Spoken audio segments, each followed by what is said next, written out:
Assalamualaikum warahmatullahi wabarakatuh. Hai Sobat Pencerah, kembali lagi di podcast Umsida Menyapa dengan episode spesial kita kali ini yakni Sabta Talks. Di sini aku sudah bersama dengan salah satu Sabta Pencerah Umsida. Nah, di sini ada Kak Cynthia. Halo Kak Cynthia, selamat siang. Selamat siang, halo Kak Sabil. Ini manggilnya aku Sabil kan ya? Boleh Sabil, Oke. boleh Sabilita atau Lita, boleh terserah Kak Cynthia. Oke, siap-siap. Oke, kali ini kita akan bahas terkait lulus cepat ya Kak Cynthia. Karena dengar-dengar Kak Cynthia ini salah satu Sabta Pencerah yang berhasil lulus cepat di Umsida. Masya Allah. Masya Allah sekali ya Kak ya. Iya. Kalau boleh tahu nih, Kakak sekarang kesibukannya ngapain sih Kak? Kalau aku sendiri kesibukannya itu kalau di rumah lagi nyari-nyari kerja sih. Free berarti ya Kak ya Mas? Free, ya? tapi ada juga kerja jadi tentor les privat. Oh, jadi guru juga ya. Betul. Dan juga ada bisnis kecil-kecilan di rumah, bisnis buket bunga, dan itu juga masih berjalan. Jadi itu sih kesibukannya. Sebelumnya tadi berarti jadi kayak mentor gitu ya? Iya, Kalau boleh tahu, tentor. ini Kak Cynthia dari prodi apa sih Kak? Oh iya, kenalin Iya, dulu kenalan ya dulu mungkin ya, ya, kita kenalan mau dulu ya. kenalan ya Kak ya. Iya. Boleh kenalan dulu Kak ke Oke. Sobat Pencerah. Terima kasih Kak Sabil. Perkenalkan, nama aku Cynthia Permata Anugrah dari Prodi PGSD, Fakultas Psikologi dan Ilmu Pendidikan atau yang biasa dikenal FPIP gitu. FPIP, dari PGSD. Dari PGSD, betul banget. Makanya tadi jadi mentor ya kalau di rumah ya. Les privat. Les privat. Iya, Itu punya sendiri atau gimana Kak? ikut bimbel orang. Oh, jadi datang ke rumahnya siswa gitu. Oh gitu. Karena kan privat ya. Privatnya datang ke rumahnya siswa. Untuk kedepannya emang ada rencana untuk meneruskan sesuai prodi itu kah, atau emang buat sekedar ya lagi free aja jadi nyambi buat jadi mentor gitu Kak? Memang kepingin jadi guru sih Kak. Emang jadi guru maunya. Jadi doakan saja biar Amin. terrealisasikan Realisasikan. jadi Amin. guru ya. Kita Terima aminkan ya kasih, teman-teman terima ya. kasih. Ya, Jadi dari kesibukannya emang mencari kesibukan ya yang mungkin menguntungkan ya Kak betul, ya. betul. Yang penting itu menguntungkan dan bisa membantu sedikit orang tua ya. Terus juga memenuhi kebutuhan sendiri juga ya Kak Betul, ya. betul banget buat jajan. Buat jajan. Iya. Terus ini sekarang masih kuliah atau bagaimana Kak? Kalau sekarang alhamdulillahnya Masya Allah Tabarakallah sudah lulus di semester 7, jadi menempuh kuliah 3,5 tahun. Oh Masya Allah, 3,5 Iya. setengah tahun aja ya berarti ya. Ya Umumnya alhamdulillah. kan 4 tahun ya Kak kalau kuliah gitu. Iya, ada juga yang 3,9, 3,7 gitu. Ada juga yang 3,5 tahun. Macam-macam ya Kak ya berarti. Kak Cynthia kok bisa sih lulus 3,5 tahun? Apakah sudah ada rencana dari awal? Kalau untuk rencana lulus cepat ya, itu memang dari awal sebelum kuliah itu memang kepingin kalau kuliah, kalau bisa kuliah, kalau dikasih rezeki bisa kuliah, itu memang sangat-sangat kepingin bisa lulus cepat. Karena apa? Karena kalau bisa lulus cepat kan pasti orang tua bangga ya. Orang tua bangga dan juga diri kita juga pasti bangga. Kalau aku kenapa pengen lulus cepat, dulunya itu sering lihat orang yang hebat-hebat gitu loh di media sosial atau di TV ya. Kalau misal mereka lulus cepat, aku selalu di dalam hati itu aku pasti bisa kayak gitu, dan alhamdulillahnya terwujud sekarang gitu. Berarti Berkat motivasi. usaha juga. Oke, usaha juga ya, paling Iya. penting dan niat juga ya Kak Betul ya. banget. Berarti motivasi itu udah dari sejak kapan Kak? Kayak gitu tuh.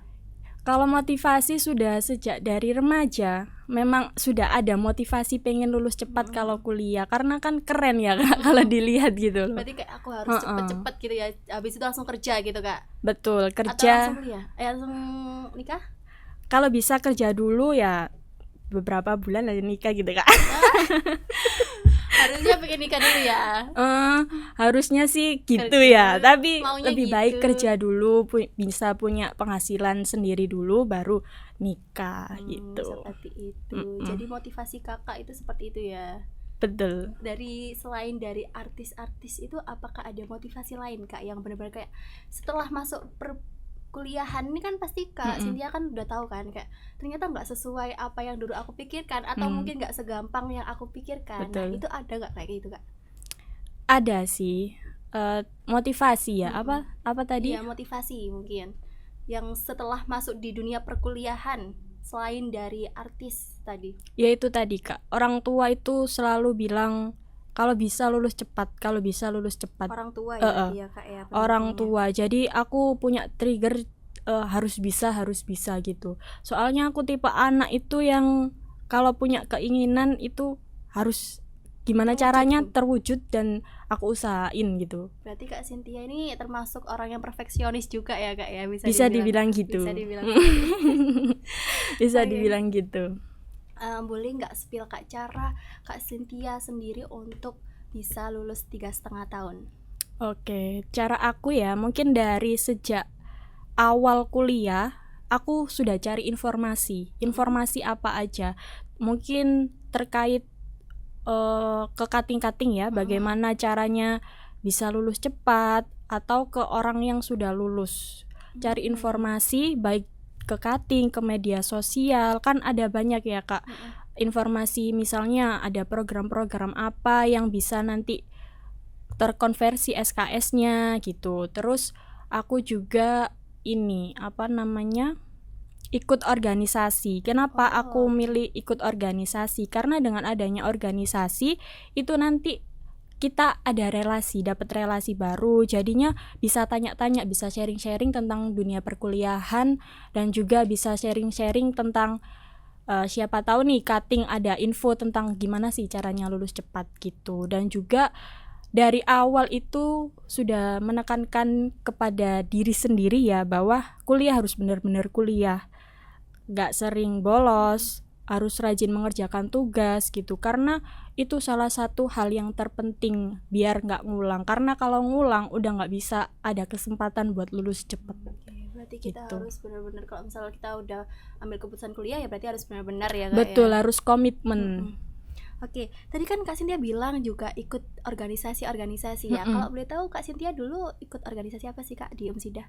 Kalau di UMSIDA sendiri aku awal kalau nggak salah semester awal semester berapa ya? Semester 3 ikut hima PGSD. Sempet ikut hima juga. Betul. Dan alhamdulillah diberi kepercayaan jadi sekretaris 2 di hima PGSD. Lalu saya sampai hima aja.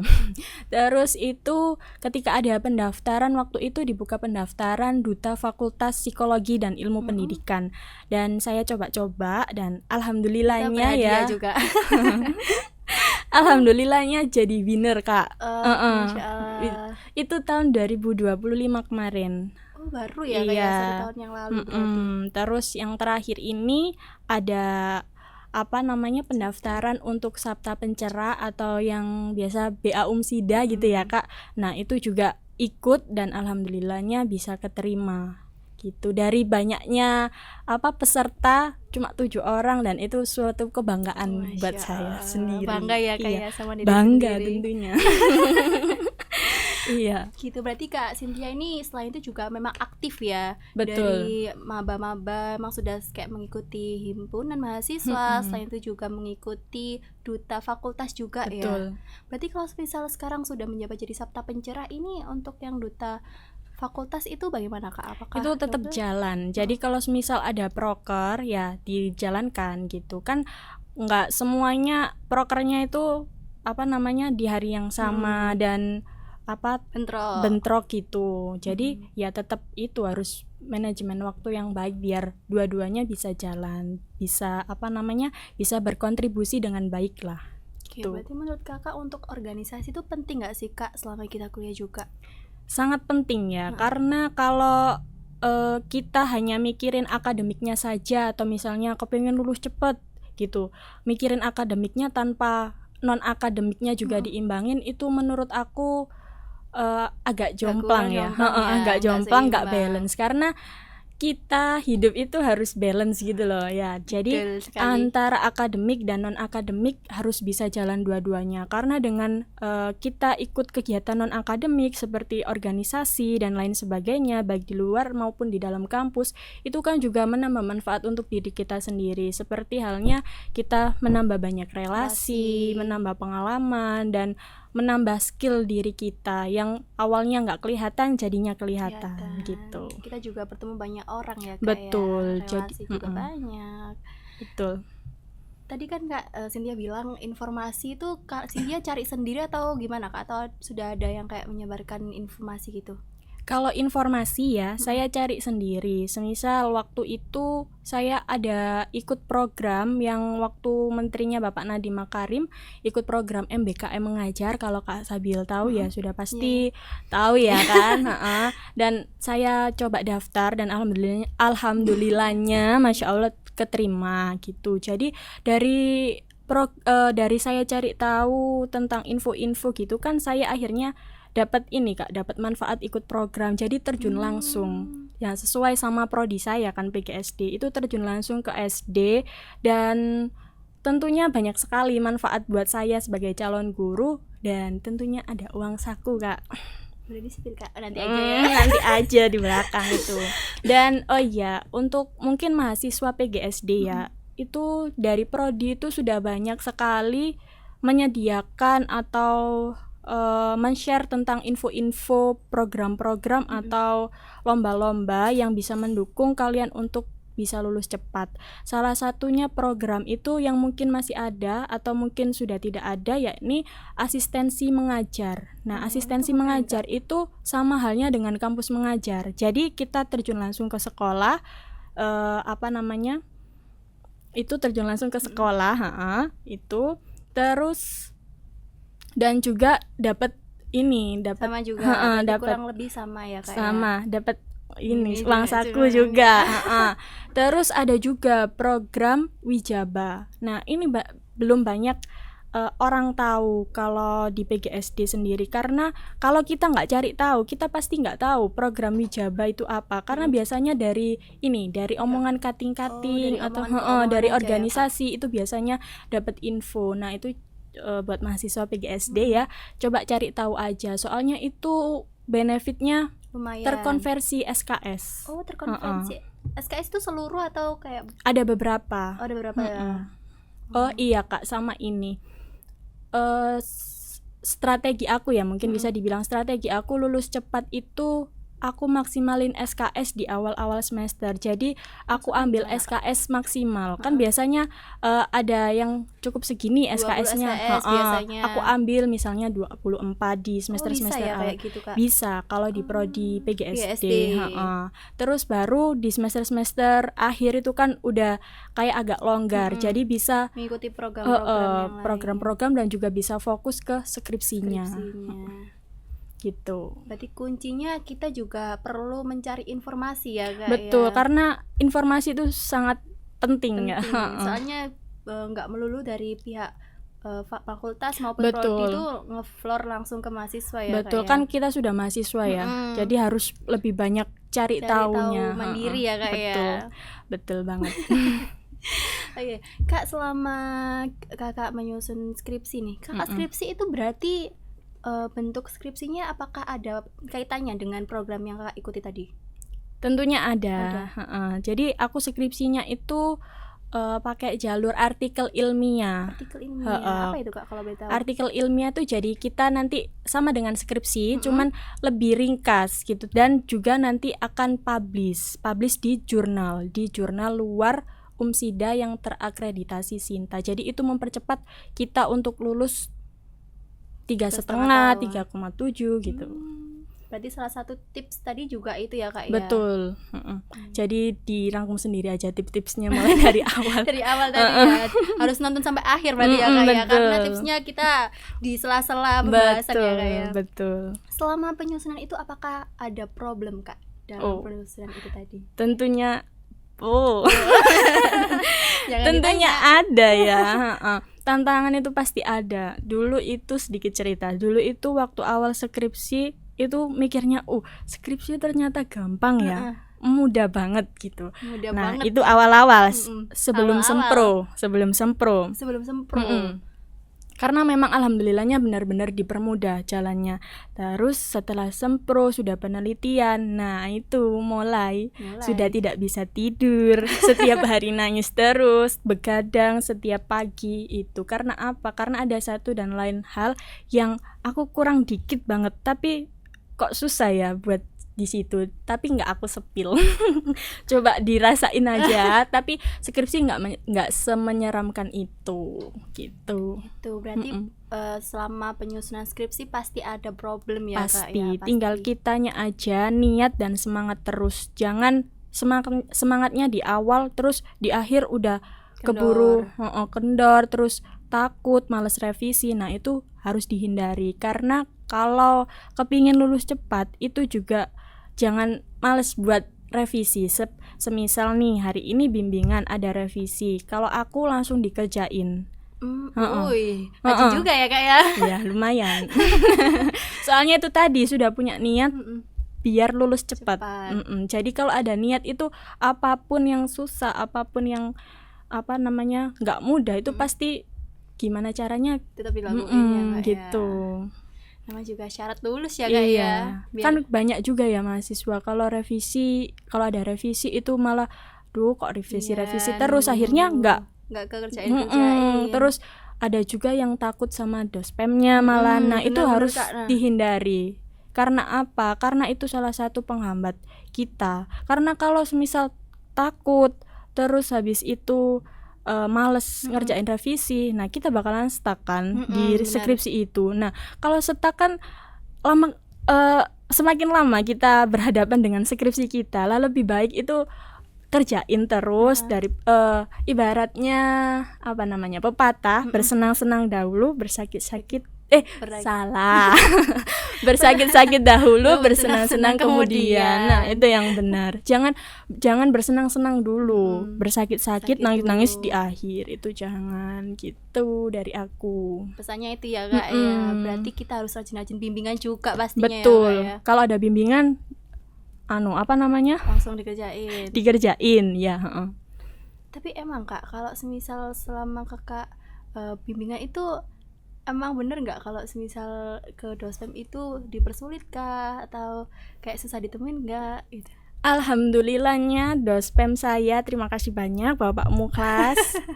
Terima kasih banyak Bapak Mukhlasin ya, sudah membantu saya, membimbing saya, mengarahkan saya dengan sangat baik. Jadi tidak merasakan hal itu ya Kak? Tidak merasakan itu. Berarti akhirnya lulus dengan mungkin sempurna ya Kak ya, bisa dibilang?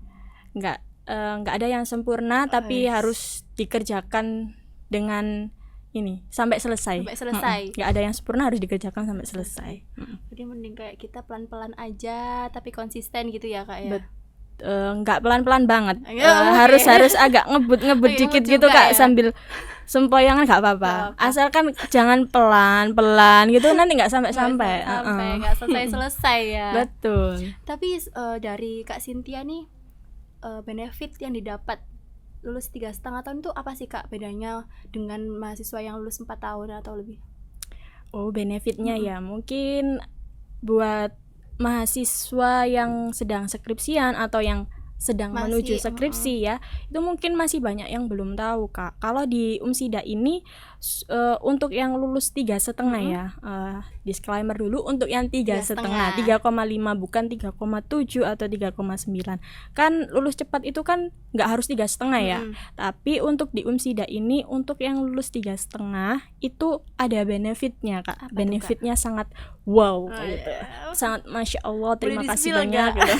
Boleh sebentar. Jadi benefitnya itu kita yang 3,5 itu mendapat potongan biaya UKT. Coba tebak sebesar berapa? Berapa ya? Nah, sebesar 50% Kak. Iya. Besar juga ya Kak ya? Besar. Jadi kalau bisa diusahakan bisa lulus 3,5 meskipun sambil itu tadi nangis-nangis dan lain sebagainya. Jadi ada potongan dari kampus sebesar 50%. 50%. Berarti lumayan juga ya Kak ya. UKT juga nggak perlu banyak-banyak, kita bisa lulus 3,5 tahun. Betul, meringankan beban orang tua juga. Beban orang tua. Terus mungkin ya bisa sambil cari kerja ya Kak. Betul, iya. Kalau lulus 3,5 tahun benefitnya juga betul sekali kata Kak Sabil, bisa curi start, cari kerja kan. Tapi ada juga mahasiswa yang sudah bekerja ya saat kuliah, tapi ada juga mahasiswa yang fokusnya hanya kuliah gitu. Nah, untuk mahasiswa yang fokusnya hanya kuliah dengan lulus 3,5 tahun ini manfaatkanlah untuk mencuri start ya, mencari pekerjaan, karena cari kerja sekarang itu nggak gampang ya. Itu saya juga masih cari kerja. Cari kerja juga ya Kak ya. Betul. Nanti kita bisa berusaha terus ya Kak ya. Betul banget. Mungkin dari Kak Cynthia sendiri ada pesan nggak untuk mahasiswa yang mungkin sedang proses tugas akhir gitu?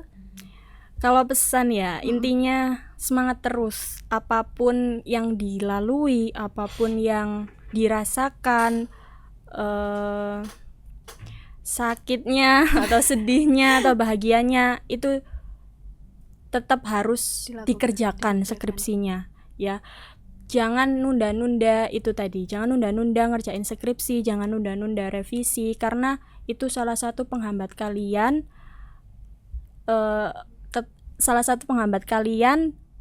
skripsinya nggak selesai, skripsinya stuck gitu. Jadi harus tetap semangat itu jangan di awal aja, semangat harus sampai terus di akhir. Memang kadang ada downnya, tapi harus bangkit lagi. Itu sih pesennya, tetap harus semangat, karena memang agak berat ya kalau skripsian gitu. Tapi nggak semuanya berat, nggak semenakutkan itu. Jalani aja, pasti bisa, pasti selesai. Oke, itu tadi ya teman-teman pesan dari Kak Cynthia yang sudah berhasil lulus 3,5 tahun. Masya Allah, ucapkan Masya Allah Kak, ucapkan Masya Allah.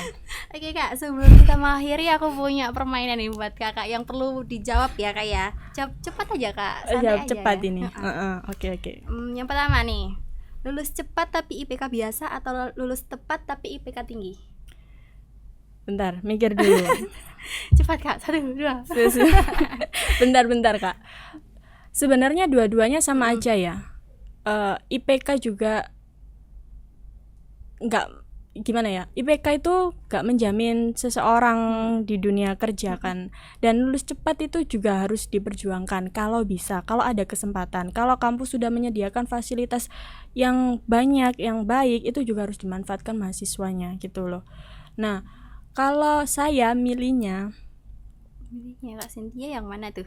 Yang ini, tepat IPK baik. Oh, berarti lulus tepat tapi IPK tinggi ya Kak ya? Meskipun saya lulusnya ini cepat, kurang dari 4 tahun, tapi saya milihnya itu.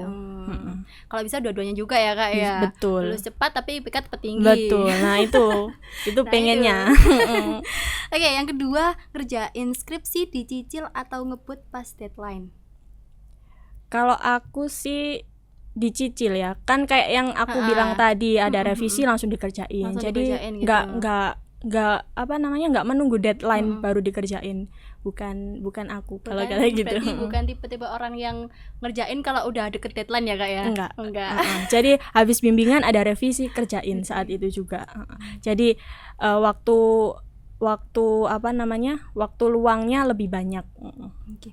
Yang selanjutnya, bimbingan online atau bimbingan langsung? Bimbingan langsung. Kenapa Kak kalau bimbingan online? Karena enak ya, ketemu dosennya, bisa sharing-sharing, dosennya juga bisa apa namanya ini, ngasih pendapat ke kita, ngasih apa namanya ini, informasi ke kita.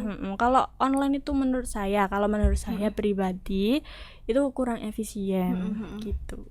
Jadi Kak Cynthia lebih memilih untuk bimbingan online daripada bimbingan offline. Bimbingan offline ya? Iya, bimbingan langsung, ketemu dosennya langsung. Yang langsung ya Kak ya?